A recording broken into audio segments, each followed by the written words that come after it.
हम लोग को देखना है what happen when metal react with water. Metal react water के साथ रिएक्शन करके क्या बनाता है। This activity need to teachers assistant collect the sample of same metal as in activity 3.9। 3.9 में हम लोग कौन कौन सा मेटल लिए थे। 3.9 एक्टिविटी कहाँ पर गया। 3.9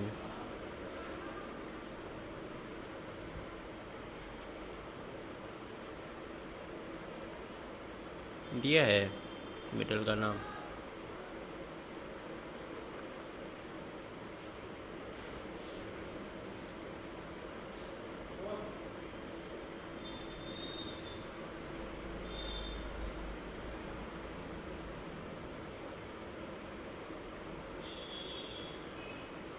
नहीं दिया है तो मेटल, लेकिन दिया है तो मेटल में ठीक है। मेटल हमारा जो एस ब्लॉक वाला एलिमेंट होगा उसको मान कर चलते हैं।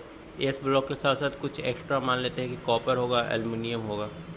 ठीक है, तो उसी को लेकर के ये लोग ये करवा रहा है, एक्टिविटी को करवा रहा है। Put a small piece of sample separately in beaker half filled with cold water. एक बीकर है, बीकर में आधा ठंडा पानी ले लेना है। Which metal react with cold water. Cold water के साथ कौन सा मेटल रिएक्ट कर रहा है। कौन सा मेटल रिएक्ट करेगा सबसे पहले। हाँ, सोडियम पोटेशियम वो सारा जल्दी रिएक्शन करेगा क्योंकि उन लोग को तो ऑयल के अंदर रखा जाता है, ज़्यादा रिएक्टिव होता है। तो यहाँ पर बहुत सारे मेटल को लेकर के अरेंज करने के लिए बोल रहा है। Arrange them in the increasing order of their activity with cold water. तो जैसे जैसे मतलब रिएक्शन करेगा उसका इंक्रीजिंग ऑर्डर में, या फिर जैसे भी उसको अरेंज करके लिख लेना है। Did any metal produce fire on water. क्या कोई ऐसा मेटल भी था जो आग पकड़ रहा था पानी के अंदर।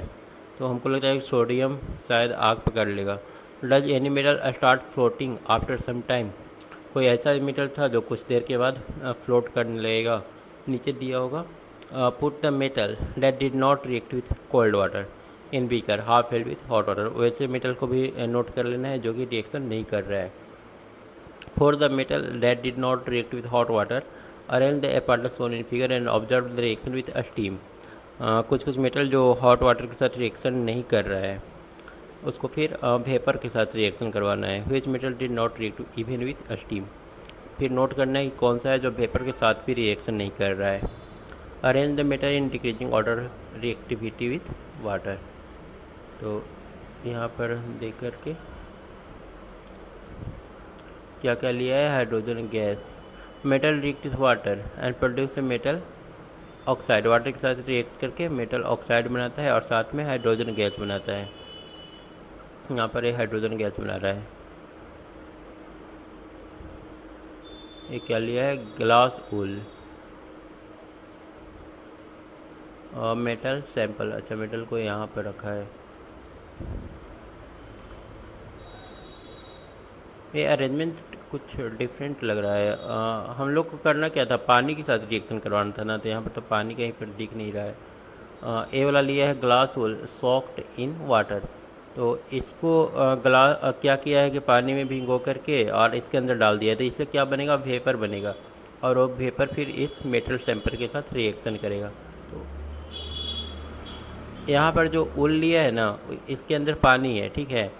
जब गर्म करेंगे तो पानी वेपर में कन्वर्ट हो जाएगा और वो वेपर जा करके इस मेटल के साथ रिएक्शन करेगा।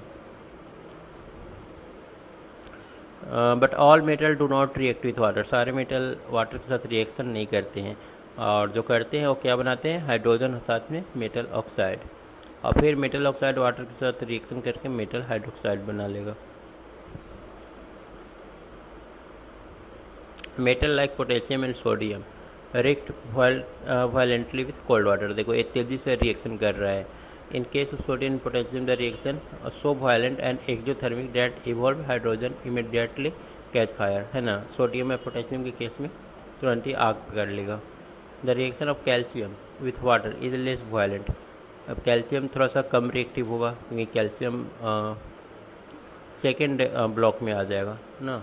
ये पहला ब्लॉक मतलब ग्रुप 1 ग्रुप 2, कैल्शियम ग्रुप 2 में आ जाएगा।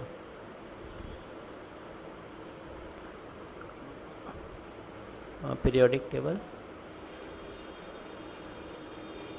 हाँ तो ग्रुप 1 वाला ज़्यादा रिएक्टिव होता है ना, 2 वाला थोड़ा सा कम रिएक्टिव होता है।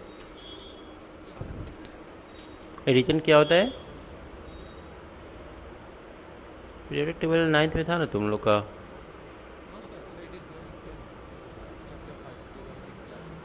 अच्छा, अभी पढ़ना है तुम लोगों को ना।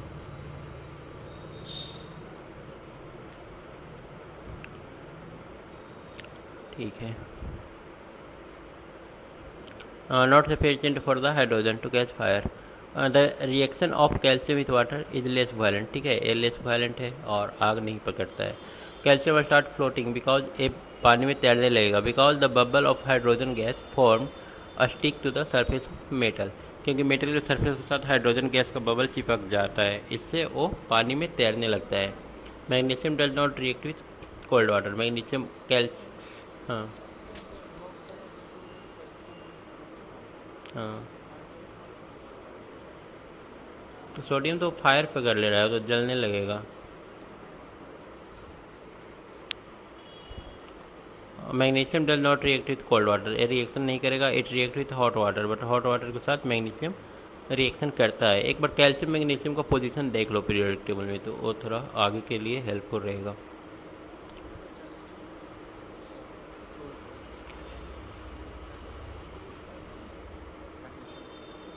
याद है पीरियोडिक टेबल।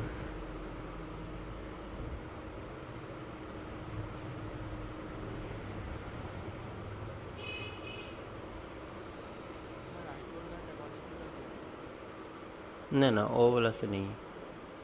यहाँ पर देखो, मैग्नीशियम ऊपर है, कैल्शियम नीचे है। ऊपर से जैसे जैसे हम लोग नीचे जाते हैं ना, एटम का जो साइज बढ़ता है, और एटम के साइज बढ़ने से जो इलेक्ट्रॉन होता है ना, वो प्रोटॉन से काफ़ी दूर हो जाता है। प्रोटॉन तो न्यूक्लियस में रहेगा ना, तो होता क्या है कि प्रोटॉन से इलेक्ट्रॉन अगर दूर हो जाएगा तो वो आसानी से बाहर निकल जाएगा।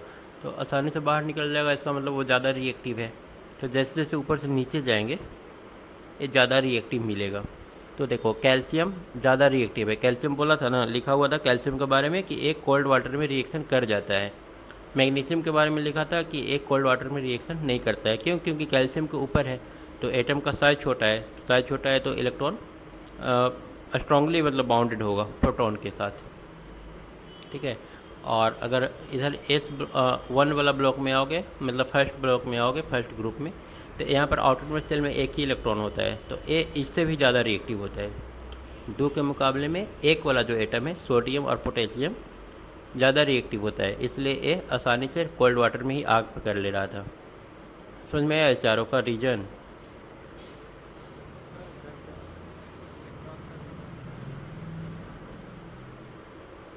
अच्छा।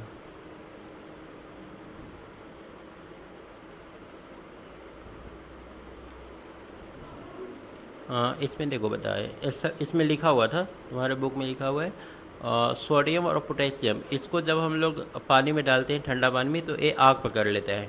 क्यों आग पकड़ रहा है? क्योंकि इसके आउटर मोस्ट शेल में सिर्फ एक इलेक्ट्रॉन है। 11 को अगर हम लोग लिखेंगे तो 2, 8 और 1, आउटर मोस्ट शेल में एक इलेक्ट्रॉन, तो ये आसानी से निकल जाता है बाहर। मैग्नीशियम को लिखेंगे तो 2, 8, 2, 2 इलेक्ट्रॉन निकलना थोड़ा सा टफ है, इसलिए ए वाला जो होता है ना, वो ज़्यादा रिएक्टिव होता है। ठीक है। तो सोडियम और पोटेशियम समझ गए कि मैग्नीशियम से और कैल्शियम से ज़्यादा रिएक्टिव है। अब सोडियम और पोटेशियम में ज़्यादा रिएक्टिव कौन है? तो जैसे जैसे ऊपर से नीचे जाएंगे, नंबर ऑफ़ इलेक्ट्रॉन बढ़ेगा। नंबर ऑफ़ इलेक्ट्रॉन बढ़ेगा, जैसे 11 से 19 हो गया, तो नंबर ऑफ़ सेल भी बढ़ जाता है। 2, 8, फिर 8, फिर 1, अभी जा कर के 19 हुआ, तो टोटल मिलाकर 3 या 4 सेल बन जा रहा है पोटेशियम में। ठीक है। तो साइज बड़ा होने से इलेक्ट्रॉन और प्रोटॉन के बीच का जो अट्रैक्शन पावर है ना, वो वीक हो जाता है। तो वो वीक हो जाएगा, तो ये फिर आसानी से रिएक्शन कर लेगा। तो ऊपर से जैसे जैसे नीचे आएंगे, रिएक्टिविटी बढ़ेगा, ये आसानी से आग पकड़ेगा। सबसे ज़्यादा तेज़ ए आग पकड़ेगा, उसके बाद ए, उसके बाद अब इधर आ जाओ, तो इधर में इन दोनों में ज़्यादा रिएक्टिव ए वाला है। क्यों? क्योंकि ये नीचे है, नीचे वाला ज़्यादा रिएक्टिव होता है। और उसके बाद तुम्हारा मैग्नीशियम। तो ये दोनों ठंडा पानी में आग कर रहा था, कैल्शियम ठंडा पानी में रिएक्शन कर रहा था, आग नहीं पकड़ रहा था। और मैग्नीशियम ठंडा पानी में रिएक्शन कर ही नहीं रहा था। समझ में आया चारों का? ठीक है, अभी इतना रखो, फिर पीरियोडिक टेबल में और डीपली देखेंगे इसको।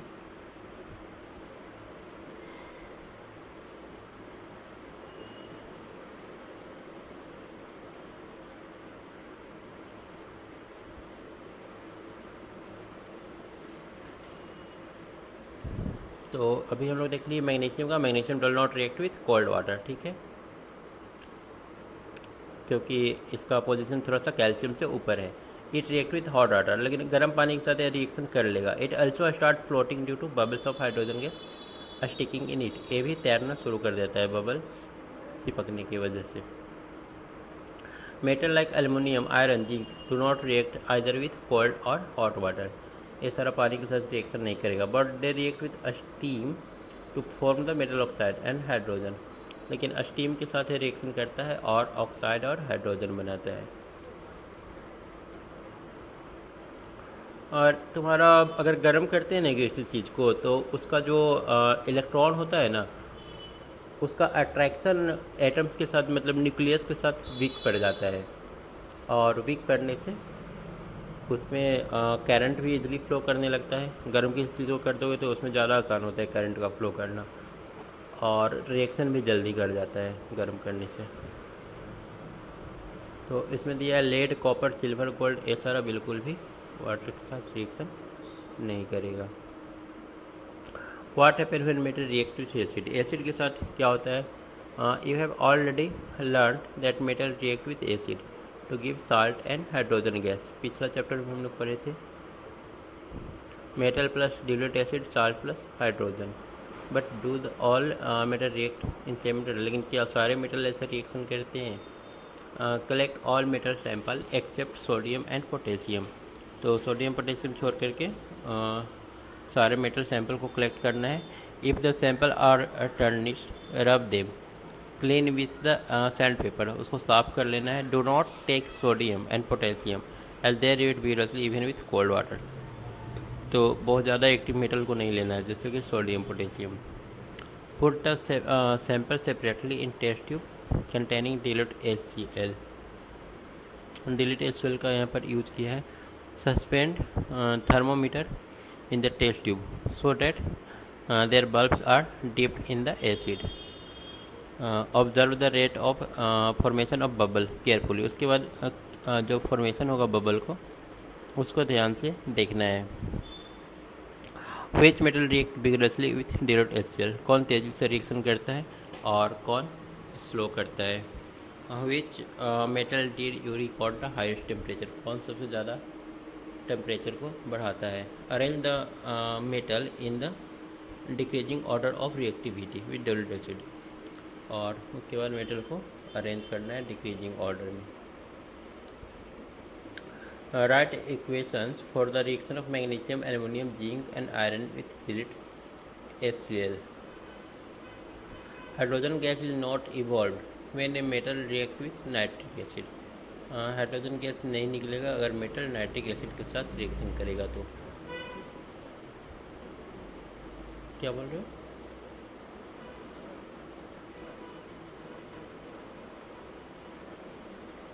मतलब समझे नहीं। हाँ अच्छा, वहाँ पर सिर्फ HCl लिए थे। हाँ, लेकिन ये जानकारी के लिए बता रहा है, HNO3 के साथ रिएक्शन करवाया नहीं है, सिर्फ जानकारी के लिए बोल रहा है कि HNO3 HCl के साथ रिएक्शन कर जाएगा, लेकिन HNO3 के साथ नहीं करेगा। क्यों? क्योंकि HNO3 is a strong oxidising agent, it oxidise the H2 produce to water. क्योंकि ये मतलब क्या करेगा कि H2 को ऑक्सीडाइज करके और उसको हाइड्रोजन गैस ना बना करके वाटर में कन्वर्ट कर देगा, and itself get reduce to any of the nitrous oxide, और खुद इन सब में कन्वर्ट हो जाएगा। But magnesium and manganese react with very dilute HNO3, but magnesium क्या होगा, ये रिएक्शन कर जाता है HNO3 से और हाइड्रोजन गैस बनाता है। इसमें हम लोग को यही बोला है कि HCl के साथ या फिर एसिड के साथ अगर मेटल को रिएक्शन करवाएंगे तो वो हाइड्रोजन गैस बनाता है, लेकिन ऐसा हर समय नहीं होता है। HNO3 भी हम लोग का एसिड है, लेकिन इसके साथ रिएक्शन करवाएंगे तो ये हाइड्रोजन गैस नहीं बनाएगा। क्यों नहीं बनाएगा? क्योंकि HNO3 एक स्ट्रॉन्ग ऑक्सीडाइजिंग एजेंट है। ये क्या करेगा कि इसका जो ऑक्सीजन है ना, हाइड्रोजन के साथ कंबाइन हो जाएगा, और कंबाइन होकर के ये वाटर में कन्वर्ट कर देगा उसको। ठीक है, हाइड्रोजन निकलेगा लेकिन वो तुरंत ही वाटर में कन्वर्ट हो जाएगा। तो लेकिन कुछ कुछ मेटल्स हैं जैसे कि मैग्नीशियम और मैंगनीज, ये HNO3 के साथ भी रिएक्शन करके हाइड्रोजन गैस बनाता है। ये लिखा है पूरा।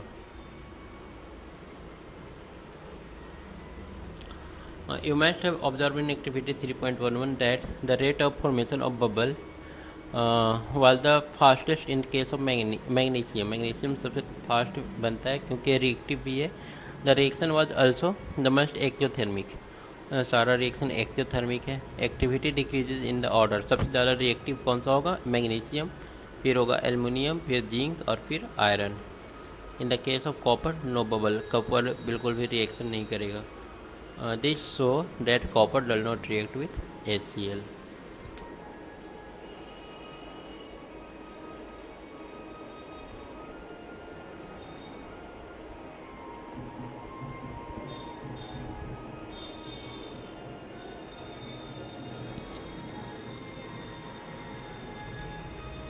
उसके बाद एक्वा रेगिया रेटिन royal water is a freshly prepared mixture of concentrated HCl and concentrated nitric acid.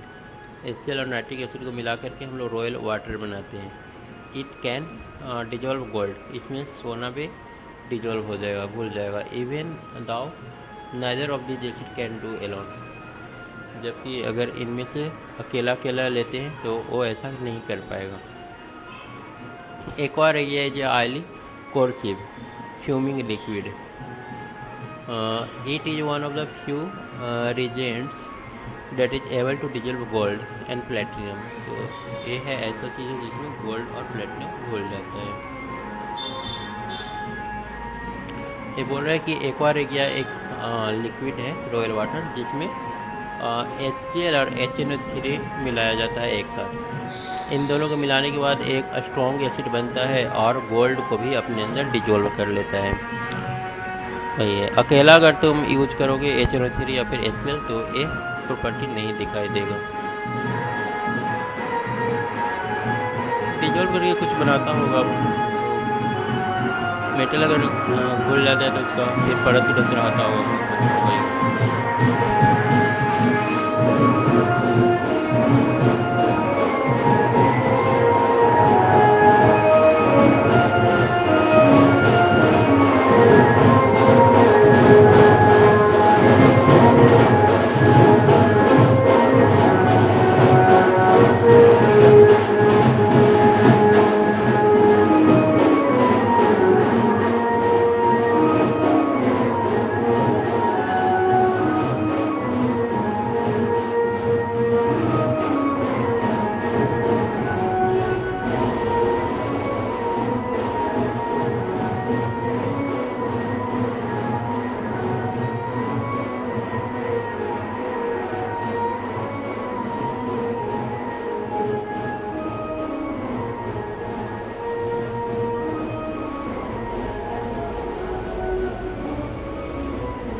अब आगे देखते हैं how do metal react with solution of other metal salt.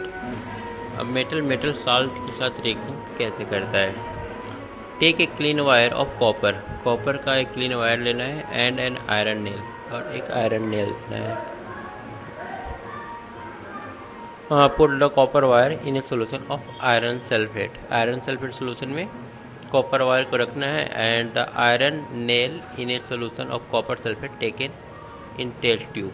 और एक आयरन नेल अलग सोल्यूशन में लेना है कॉपर सल्फेट को सोल्यूशन में। मतलब यहाँ पर दो ठो सल्फेट ले रहा है, एक कॉपर का एक आयरन का। कॉपर वायर कहाँ रखा है? आयरन सल्फेट में, और आयरन रखा है कॉपर सल्फेट में, उल्टा उल्टा करके रखा है। Record your observation after 20 minute.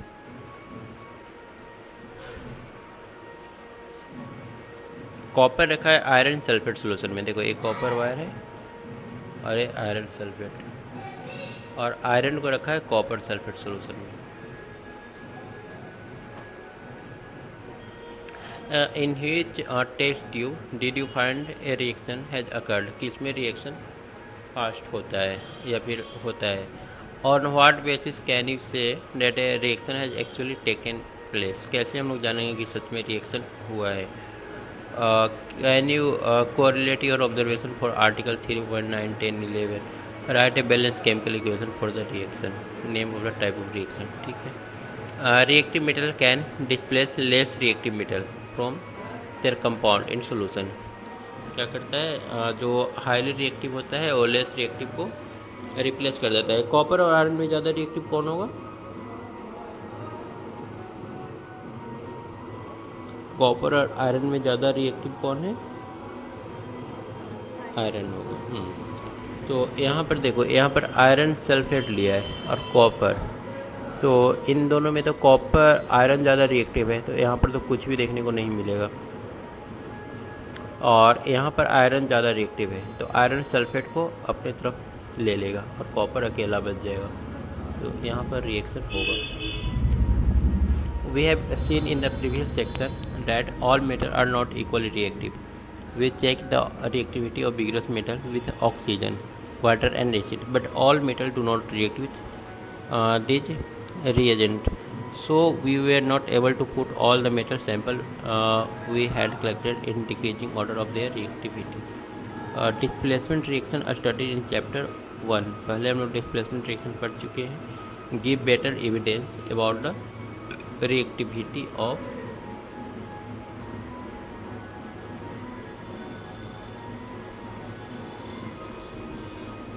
metals. It is simple easy of metal A displace B, मतलब metal A plus salt solution वो तो मतलब बता रहा है। विच मेटल कॉपर और iron is more reactive according to, इससे तो पिछला मतलब बता रहा है पीछे का कि कैसे होता है रिएक्शन। रिएक्टिविटी सीरीज यहाँ पर दे दिया है, तो ये सब पहले पढ़ चुके हो ना। पोटेशियम तो ज़्यादा रिएक्टिव हो, गोल्ड लिस्ट रिएक्टिव हो।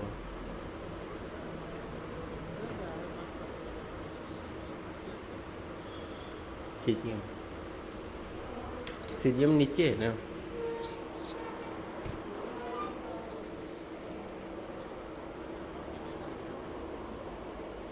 नहीं दिया है, क्योंकि जो जनरली यूज होता है या फिर जो जनरली पाया जाता है नेचर में ज़्यादा, या फिर जो मतलब ज़्यादा वही है जो ज़्यादा पाया जाता है ना नेचर में, उसके बारे में सिर्फ दिया है। पोटेशियम दिया है, सोडियम दिया है, कैल्शियम, सीजियम वो सब नहीं दिया है जो मतलब ज़्यादा अवेलेबल नहीं है ज़्यादा।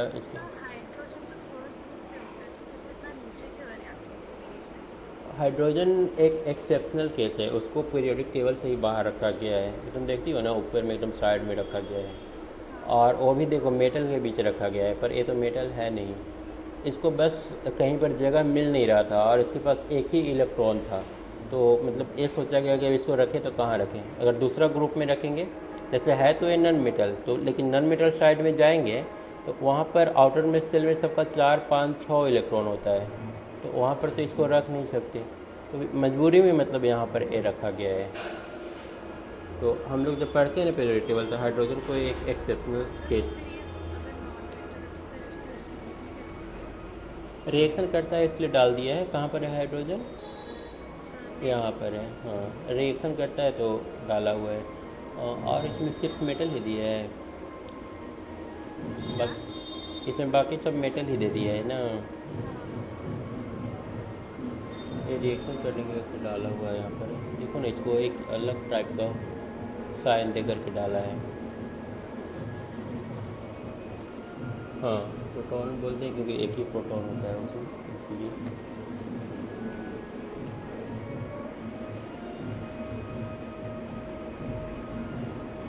इलेवेंथ में जा कर के पढ़ना है, हाइड्रोजन का एक अलग ही चैप्टर है, सिर्फ हाइड्रोजन उसमें पढ़ना है।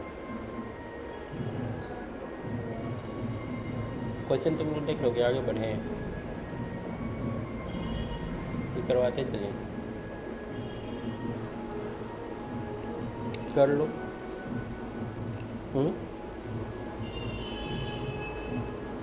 डिस्कस कर ले, मतलब क्वेश्चन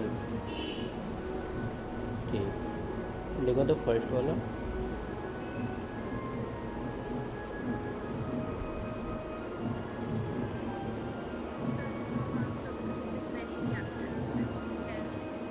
ज़्यादा रिएक्टिव है इसलिए।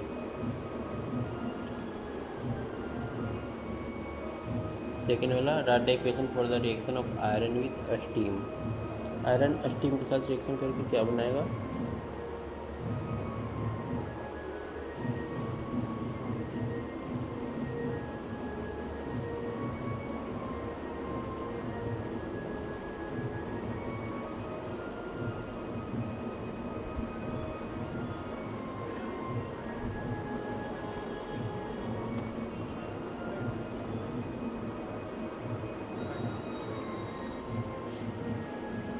हाँ, हाइड्रोजन बाहर निकलता है ना।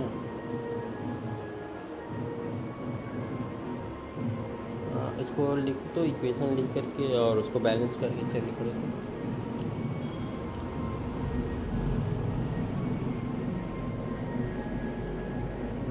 इक्वेशन लिख देते हैं Fe प्लस H2 क्या बनाएगा? ऑक्साइड बनाता है ना, Fe3O4 प्लस H2।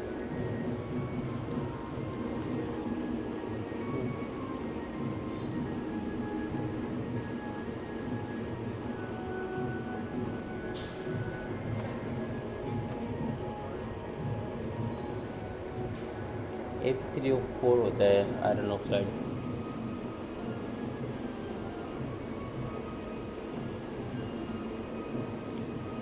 दूसरा में क्या दिया? Calcium and potassium with water. इसको बैलेंस करना तो 4 ऑक्सीजन है, तो यहाँ पर 4 में हो जाएगा 3।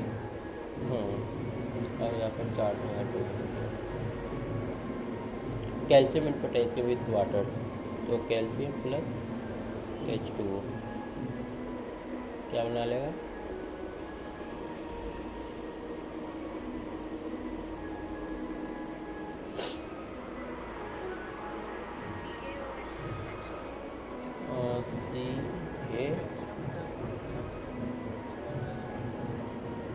हम लोग पढ़े थे क्या क्या?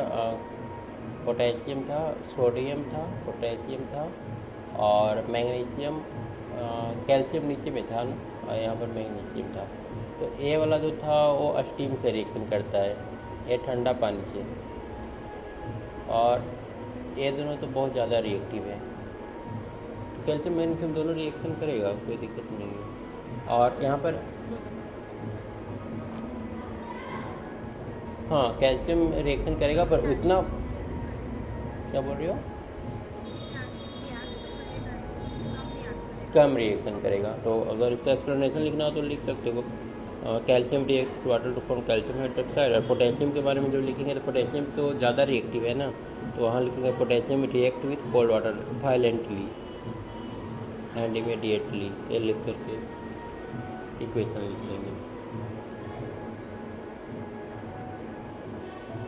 मेन इक्वेशन पता होना चाहिए, ठीक है ना। सी ए, जब सी ए हम लोग लिखते हैं ना, तो सी ए पर 2 प्लस होता है, तो ये 2 OH को अपने साथ कैच करेगा। और पोटेशियम को जब करवाएंगे तो KOH, पोटेशियम पर एक पॉजिटिव चार्ज होता है ना, एक ही इलेक्ट्रॉन बाहर निकलेगा, इसको सिर्फ KOH plus H2।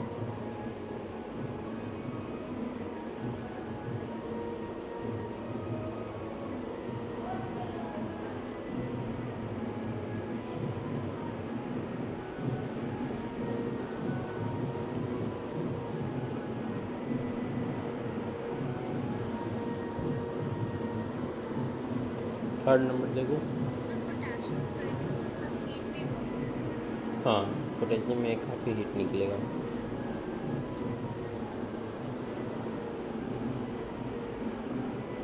Delta cell देना है तो दे सकते हैं हम लोग, वो तो दोनों में देना होगा। हीट तो इसमें भी रह निकलेगा, दोनों एक्सोथर्मिक रिएक्शन, लेकिन इसमें ज़्यादा निकलेगा। तो वहाँ उसी के लिए स्टेटमेंट बोले थे, स्टेटमेंट लिख देंगे कि this react with cold water violently, potassium वाला केस में।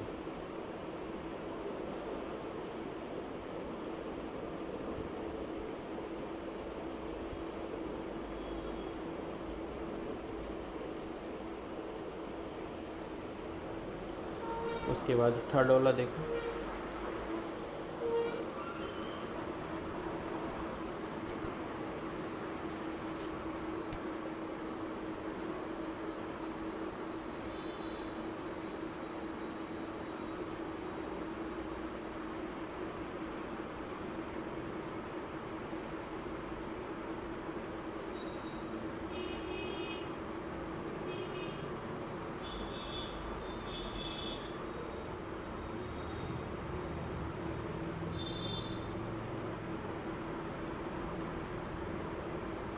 इसमें पूछा कि ज़्यादा रिएक्टिव कौन होगा। पहला, which is the most reactive metal.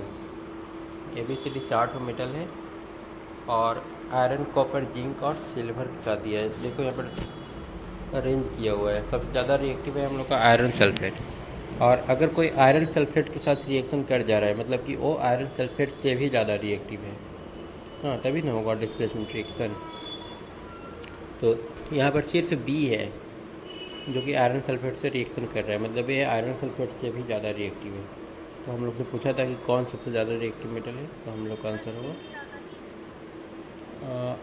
Zinc. तो कम रिएक्टिव होगा ना, कॉपर से कम जिंक, जिंक से भी कम सिल्वर। देख लेते हैं एक बार। देखो तो आयरन, अच्छा जिंक ज़्यादा रिएक्टिव है ना। जिंक ज़्यादा रिएक्टिव है, इसके बाद आयरन है और सिल्वर बोर्ड तो नीचे ही रहेगा। तो फिर जिंक वाला हम लोग देखेंगे, लेकिन जिंक के साथ कोई रिएक्शन नहीं किया है, तो फिर जिंक के बाद आयरन देखेंगे। सबसे फास्ट रिएक्टिव देखना, पहला नंबर पे है, दूसरा नंबर पे है, तीसरा पर और चौथा पर। तो जिंक के साथ तो कोई रिएक्शन किया ही नहीं है, तो दूसरा नंबर पर फिर आयरन में देखेंगे। तो जो बी है वो आयरन से ज़्यादा रिएक्टिव है।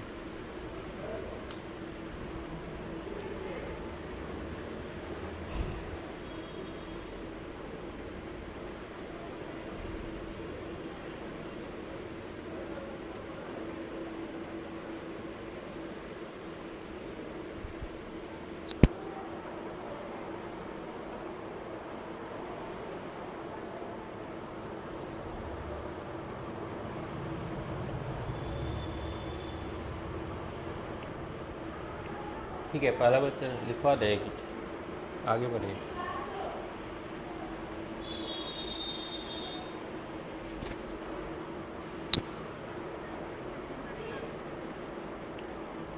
सेकेंड वाला हम बोल रहे हैं कि क्या बी कॉपर सल्फेट के साथ रिएक्शन करेगा।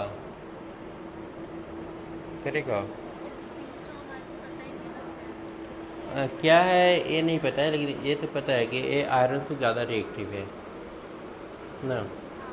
और जब आयरन से ज़्यादा रिएक्टिव है तो कॉपर सल्फेट के साथ रिएक्शन करेगा ही करेगा।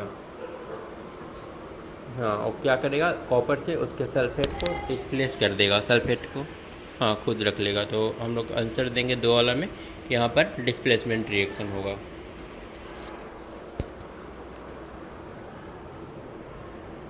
और थर्ड वाला देखो,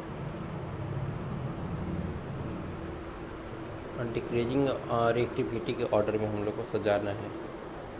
तो सबसे ज़्यादा रिएक्टिव तो बी हो गया।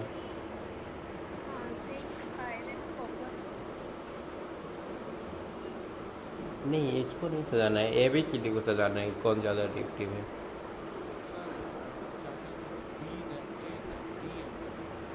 बी बी तो होगा सबसे ज़्यादा, क्योंकि ये आयरन के साथ रिएक्शन कर रहा है। तो एक नंबर पर ए कर रहा है कॉपर के साथ, दो नंबर पर और जिंक के साथ तो कोई कर ही नहीं रहा है। और सी कर रहा है तुम्हारा, डी किसी के साथ नहीं कर रहा है, तो डी तो बिल्कुल भी रिएक्टिव नहीं है। 3 नंबर पर सी, चौथे नंबर पर डी, ये बिल्कुल भी रिएक्टिव नहीं है। हाँ, बी।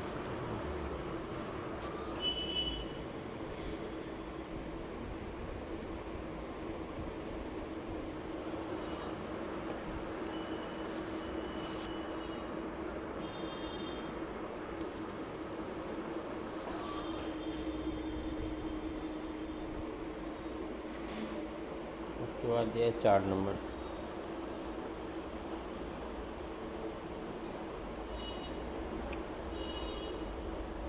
मेटल को HCl के साथ रिएक्शन करवाया है ना।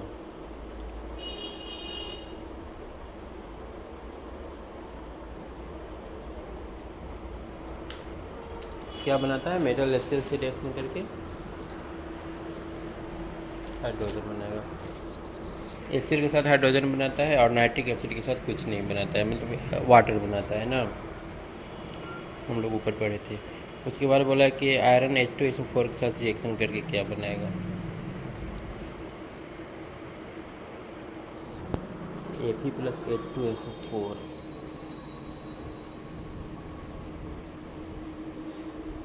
बना लेगा FeSO4 और प्लस हाइड्रोजन।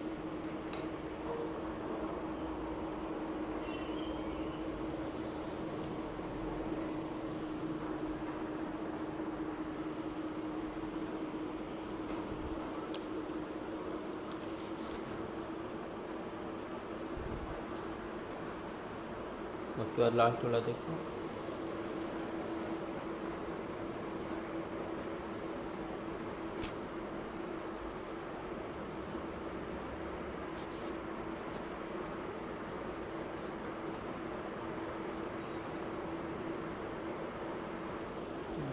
जिंक सल्फेट बना लेगा। हाँ, डिस्प्लेसमेंट क्रिएट करना होगा।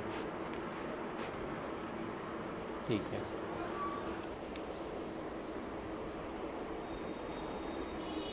उसके बाद है how do metal and non metal react. Metal non metal कैसे रिएक्ट करते हैं।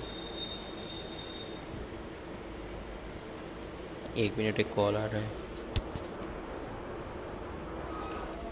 हेलो।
क्या दिया है इसमें, हम लोग को दिया है इन द एबव एक्टिविटीज। एक मिनट। हाँ बोलो। हम्म।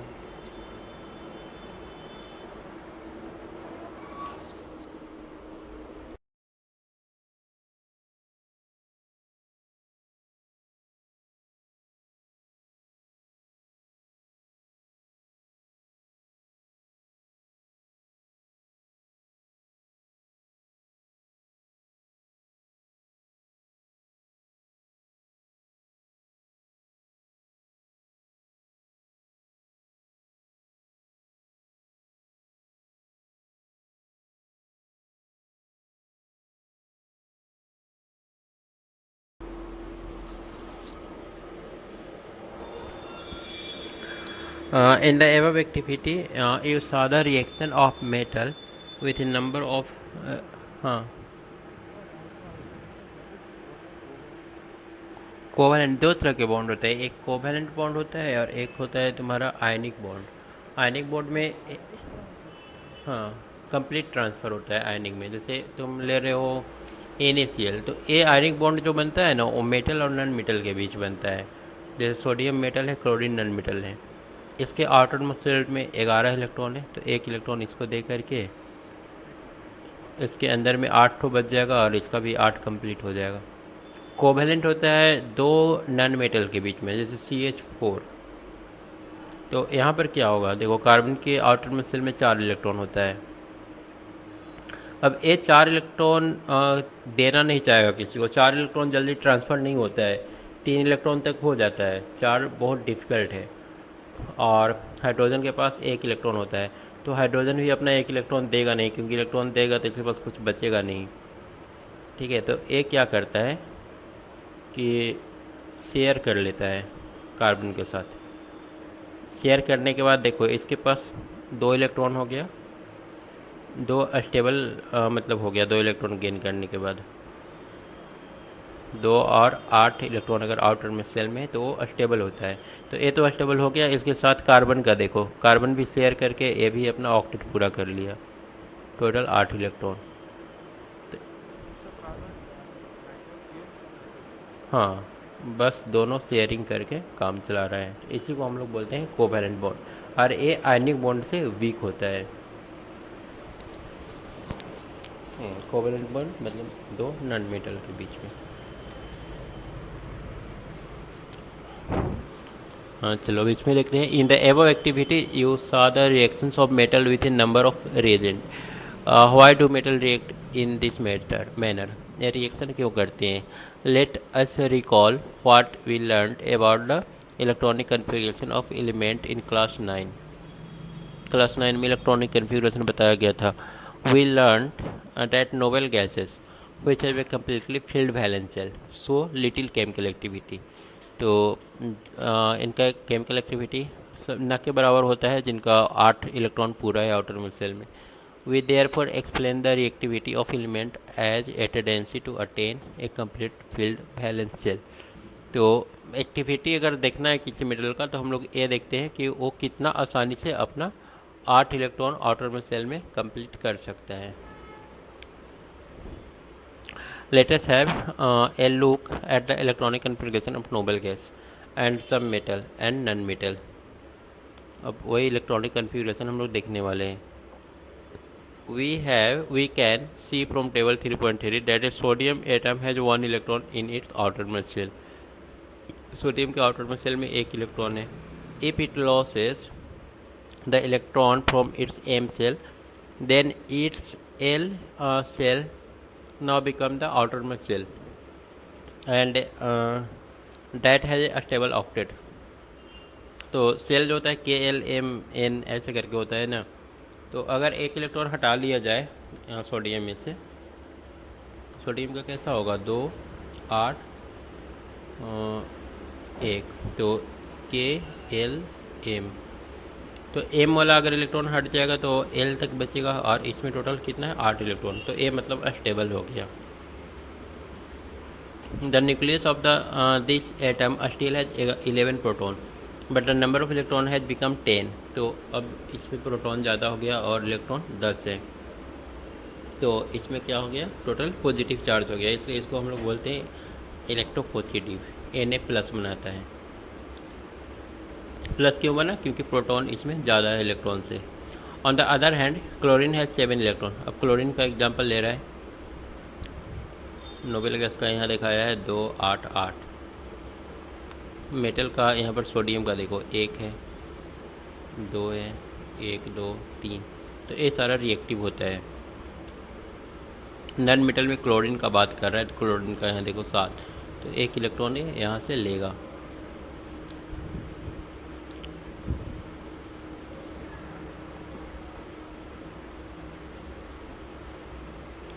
And it require 1 more electron to complete its octet. मतलब क्लोरीन को एक इलेक्ट्रॉन चाहिए ऑक्टेट पूरा करने के लिए। If sodium and chlorine water were to react the electron lost by sodium could be taken up by chlorine. तो मतलब क्या होता है, जब रिएक्शन होता है तो सोडियम अपना एक इलेक्ट्रॉन क्लोरीन को दे देता है। After gaining an electron the chlorine atom get unit negative charge. अब देखो यहाँ पर क्या हो गया, यूनिट निगेटिव चार्ज हो गया और इस पर यूनिट पॉजिटिव चार्ज हो गया। तो हम लोग जानते हैं कि अगर एक पॉजिटिव चार्ज और नेगेटिव चार्ज है तो इन दोनों के बीच अट्रैक्शन होगा। तो इलेक्ट्रोस्टैटिक फोर्स से दोनों एक दूसरे से बंध जाता है। इसी को हम लोग आयनिक कंपाउंड बोलते हैं। After gaining an electron the chlorine atom gate a unit negative charge because it's nucleus has 17 protein. मतलब वो रीजन बताया है कि क्यों क्लोरीन पर निगेटिव आएगा। Sodium and chloride ion being oppositely charge. अब दोनों पर अलग अलग चार्ज आ गया तो क्या करेंगे, अट्रैक्ट करेंगे each other and are held by a strong electrostatic force. यहाँ पर इलेक्ट्रोस्टैटिक फोर्स काम करेगा। इलेक्ट्रोस्टैटिक फोर्स तुम लोग पढ़ोगे 12th में जा कर के, उसका वैल्यू कितना होता है ये फोर्स हम लोग निकाल सकते हैं।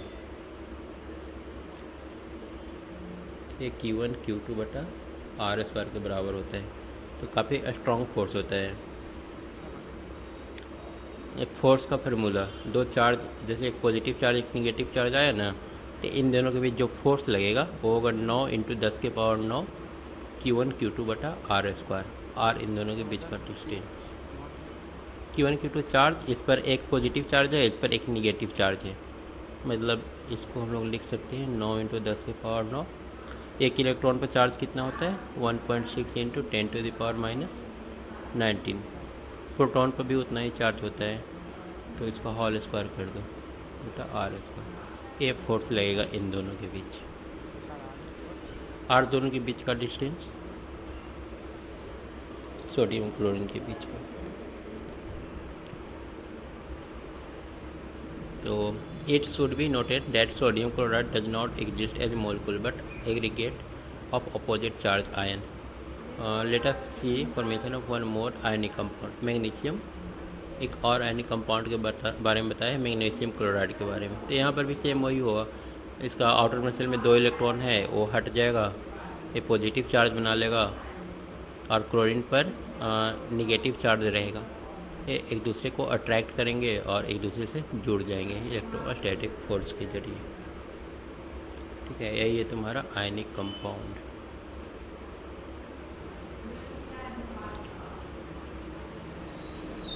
आयनिक कंपाउंड का प्रॉपर्टी क्या क्या दिया है? तो ऊपर भी कुछ है क्या? नहीं, ठीक है।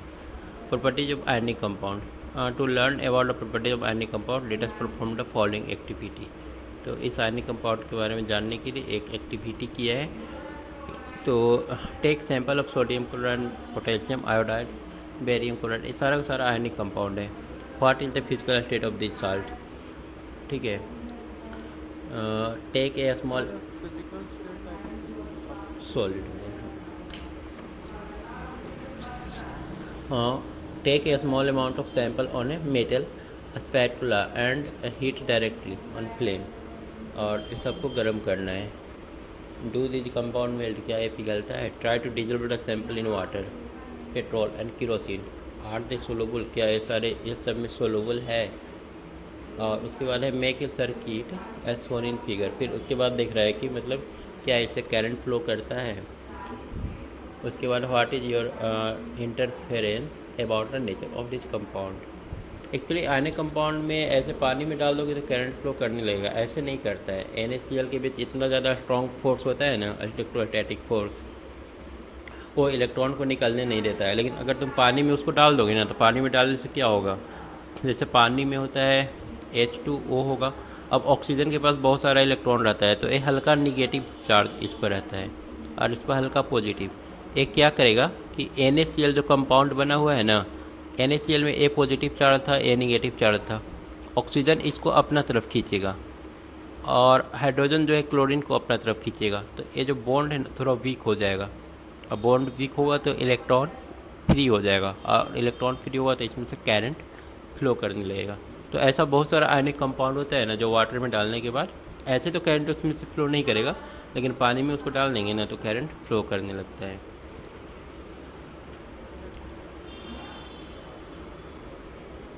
हाँ, NaCl नमक पानी में डिजोल्व होता है ना।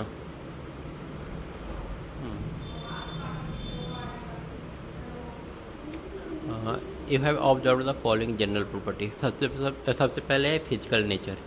आयनिक कंपाउंड आर सॉलिड, सारे कंपाउंड सॉलिड होंगे, एंड आर समवॉट हार्ड, कुछ कड़े भी होंगे, because of the strong force of attraction between positive and negative ion. This compound are generally brittle and break into piece when pressure is applied. तो सारे मतलब solid है।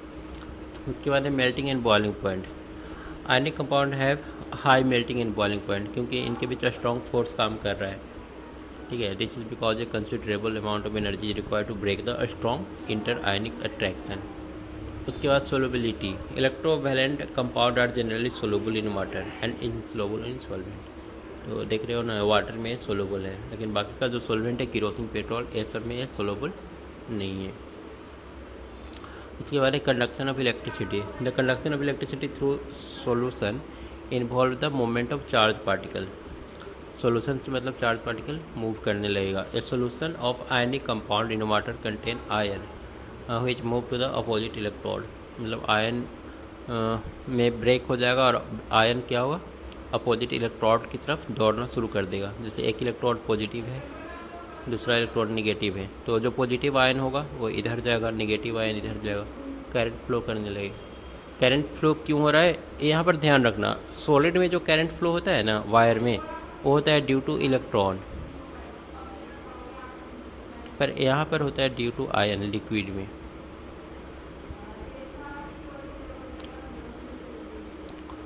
So the ionic compound in the solid state do not conduct electricity because movement of ion in solid is not possible due to their rigid structure. But ionic compound conduct electricity in molten state. This is possible in the molten state since electrostatic force of attraction between oppositively charged ion overcome. वही चीज़ लिखा हुआ है जो बताएं कम हो जाता है power electrostatic force. Melting point के बारे में लिखा हुआ है अगर आयनिक कंपाउंड जो होता है ना इलेक्ट्रोस्टैटिक फोर्स से बंधा हुआ रहता है तो जनरली जो आयनिक कंपाउंड होते हैं उनका मेल्टिंग पॉइंट हाई होता है बस। ओके क्योंकि पहले बॉन्ड टूटेगा उसके बाद तो वो मेल्ट होगा। Strong inter ionic attraction force काम करता है।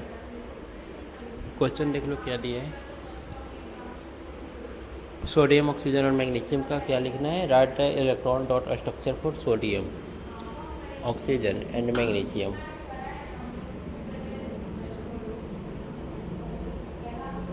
इलेक्ट्रॉन जो डॉट डॉट करके इस तरह से पहले किसका लिखना है सोडियम का। तो सोडियम का एक इलेक्ट्रॉन होता है ना, ऑक्सीजन का 6 होता है आउटर मोस्ट में, मैग्नीशियम का 2।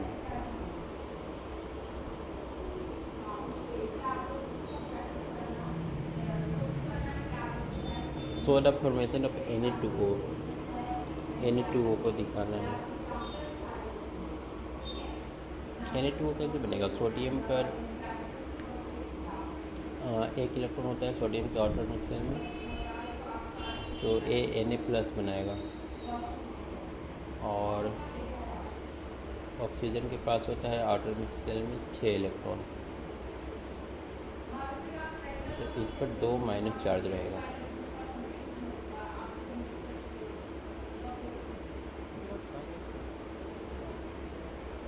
हाँ 2 इलेक्ट्रॉन एक इलेक्ट्रॉन ए ट्रांसफ़र करेगा, इसको ऐसे दिखा रहे थे, एक इलेक्ट्रॉन ए ट्रांसफ़र करेगा और एक इलेक्ट्रॉन ए ट्रांसफ़र करेगा।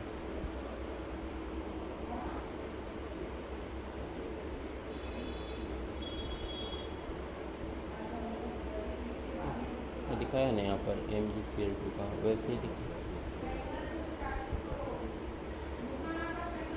हाँ तुम दो एलिमेंट का अलग अलग दिखा सकते हो, एक को डॉट से दूसरा को क्रॉस से,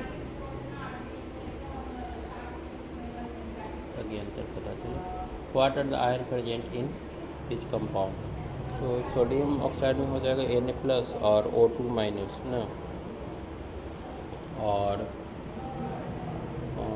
MgO में हो जाएगा Mg2+ और O2-। उसके बाद why do ionic compound have high melting point, क्योंकि उनके बीच स्ट्रॉन्ग इलेक्ट्रोस्टैटिक फोर्स काम करता है, डेवलप करके पहले उस फोर्स को तोड़ना पड़ेगा इसलिए। ठीक है, वो अपने सब मेटल अब देखेंगे नेक्स्ट क्लास में। अभी कितना पेज बचा हुआ है।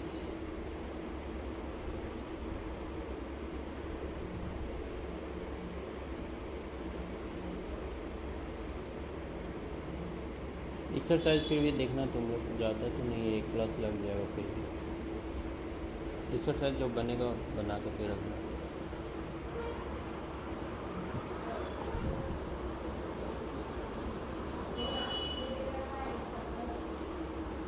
ह्यूमन आई का भी क्वेश्चन तो दिए नहीं है। ह्यूमन आई का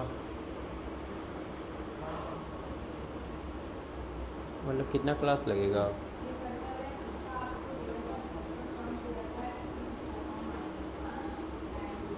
समझ नहीं रहे तुम। ह्यूमन आई का क्वेश्चन मतलब डिस्कस करने के लिए बोल रहे हो हम। वो भी कंप्लीट नहीं हुआ है चैप्टर, हो गया।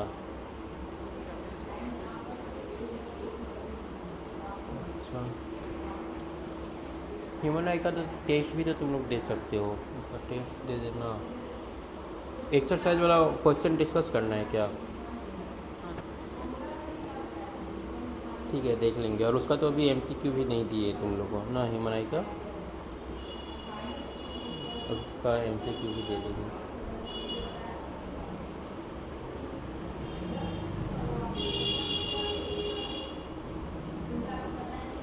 ठीक है फिर लीव कर दो।